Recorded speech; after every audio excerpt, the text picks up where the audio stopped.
Bismillahirrahmanirrahim. Assalamualaikum warahmatullahi wabarakatuh. Bagaimana Soli dan Soliha hari ini? Tetap sehat ya. Tetap semangat. Oh iya Soli dan Soliha, kalian sudah mandi ya? Ya, kelihatan nih, udah cantik dan ganteng-ganteng. Kemudian sudah sarapan? Sudah ya? Dan terutama sholat duhanya gimana? Sudah semuanya? Masya Allah, hebat kalian. Pagi-pagi sudah semangat untuk belajar. Nah, hari ini kita belajar tematik. Tema 2B, subtema 3, pembelajaran 4. Ya, hari ini kita belajar tematik subtema 3 pembelajaran 4 ya. Oh iya Soli dan Soliha, sebelum kita memulai pembelajaran, seperti biasa ya, kita berdoa sebelum belajar. Ya, Ustazah pimpin ya. Sikap berdoa, tangan diangkat, kepala ditundukkan, berdoa dengan khusyuk. A'udzubillahi minasyaitonirrajim. Bismillahirrahmanirrahim.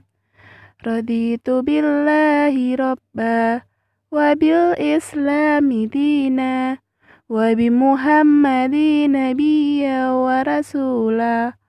Rabbi zidani ilman warzuqni fahma. Amin. Ya, setelah berdoa, baru deh kita lanjut ke materi pembelajaran hari ini ya, Soli dan Soliha. Sebelumnya, adapun tujuan pembelajaran kita kali ini. Yang pertama, untuk mata pelajaran Bahasa Indonesia. Dengan membaca kembali teks pendek, makanan dan minuman di kantin sekolah, siswa dapat mencatat isi teks pendek yang berkaitan dengan keragaman benda di sekitar dalam bahasa tulis dengan baik. Yang kedua, dengan pengamatan yang dilakukan, siswa dapat mengelompokkan benda berdasarkan wujud sesuai cerita dan membuat kalimat. Untuk mata pelajaran matematika, yang pertama, dengan mengerjakan latihan sederhana, siswa dapat menghitung hasil bagi dua bilangan melibatkan bilangan caca sampai dengan 100 dengan cermat.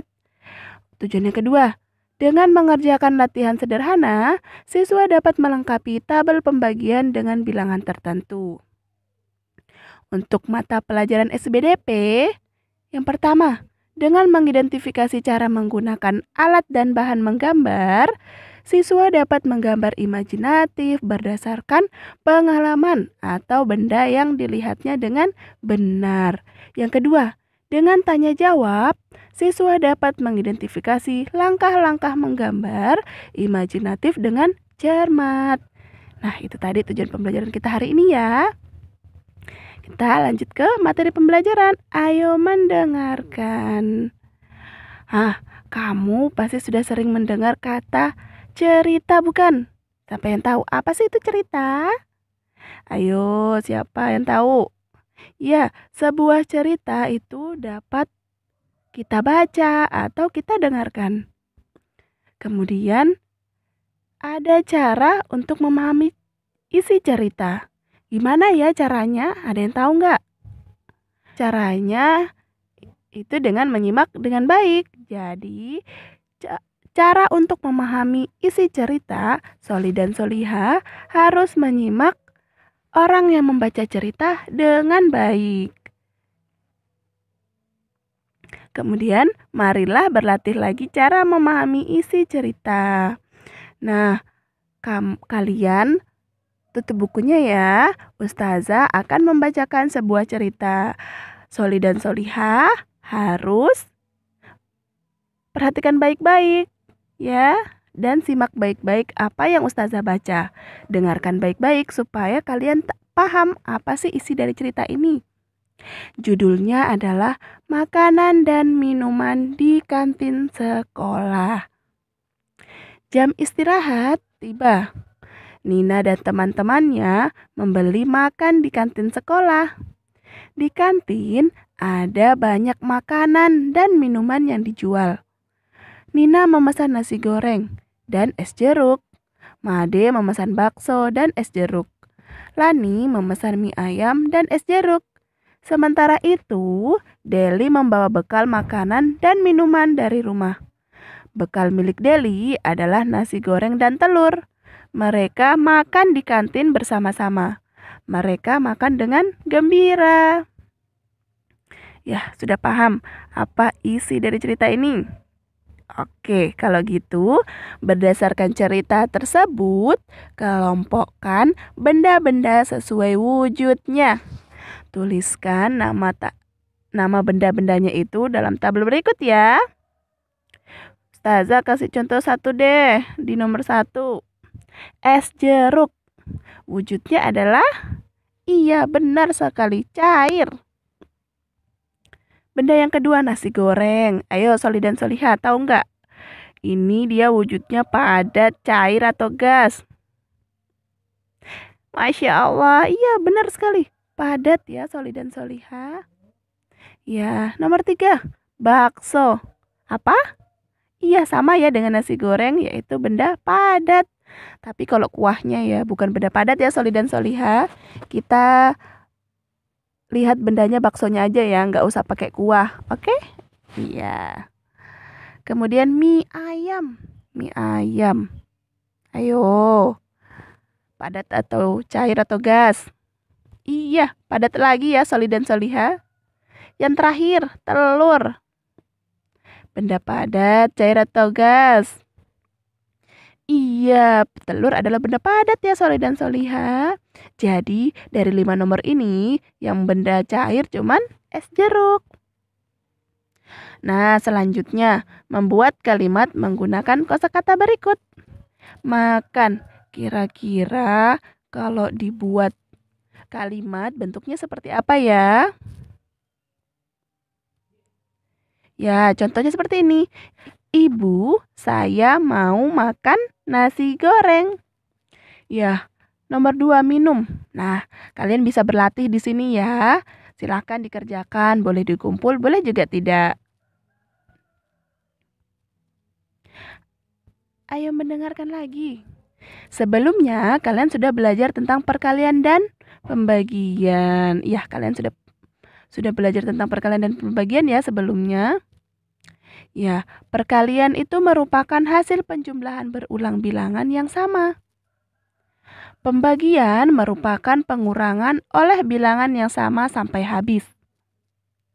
Pembagian dan perkalian ada hubungannya loh. Gimana sih itu? Bentuk pembagian dapat diubah menjadi bentuk perkalian. Wah, pasti Soli dan Soliha banyak bertanya ya. Gimana itu caranya Ustazah? Pembagian diubah jadi perkalian. Nanti kita pelajari sama-sama ya. Nah, Ustazah punya contoh soal.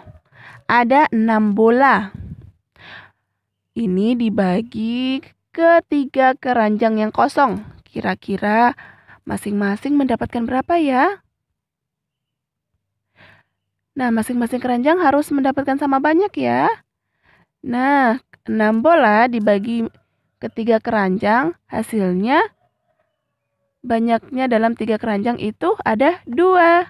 Jadi masing-masing keranjang mendapatkan 2 bola ya. Maka dapat dituliskan 6 dibagi 3 sama dengan 6 dikurang 3 dikurang 3 dikurang 3 sama dengan 0. Jadi 6 dibagi 3 sama dengan 2. Seperti itu ya Soli dan Soliha. Nah ini 3 keranjang bola, masing-masing ada 2 ya. Ya, masing-masing berisi 2 bola. Artinya 3 dikali 2 sama dengan 2 ditambah 2 ditambah 2 sama dengan 6. Jadi dapat disimpulkan hubungan pembagian dan perkalian sebagai berikut. 6 dibagi 3 sama dengan 2. Nah, kalau kita mau rubah menjadi perkalian, 3 dikali 2 sama dengan 6. Kita ambil 3-nya. Kemudian angka yang di tengah ya. Kemudian sama dengannya itu kita ganti menjadi kali. Terus 2. Nah, 6-nya yang di awal ini kita pindahkan ke belakang sini. Jadi 3 dikali 2 sama dengan 6. Gitu ya. Artinya 3 dikali 2 sama dengan 2 ditambah 2 ditambah 2 sama dengan 6. Nah, sekarang coba tentukan hasil pembagian berikut. Lalu tuliskan bentuk perkaliannya. 10 dibagi 2 sama dengan berapa ya? Ya, 10-nya kita kurang 2 kali dulu. Ayo dicoba Soleh dan Soleha. Di bukunya, 10 dibagi 2. 10 dikurang 2 berapa? 8. 8 dikurang 2, 6. 6 dikurang 2, 4. 4 dikurang 2, 2. 2 dikurang 2, 0. Habis. Iya. Jadi berapa kali 10-nya dikurang 2? Iya, 5 kali. Berarti 10 dibagi 2 hasilnya 5. Kalau kita rubah dalam perkalian, bentuknya kita ambil lagi ya, angka di tengahnya dulu. Ya, 5 dikali 2 sama dengan 10 atau 2 dikali 5 sama dengan 10. Sama ya, Soli dan Soliha. Nah, selanjutnya anak Soli dan Soliha bisa kerjakan yang di bawah ini ya, yang 21 dibagi 7. Silahkan berlatih di bukunya Soli dan Soliha. Ini bisa dikerjakan, bisa juga tidak ya.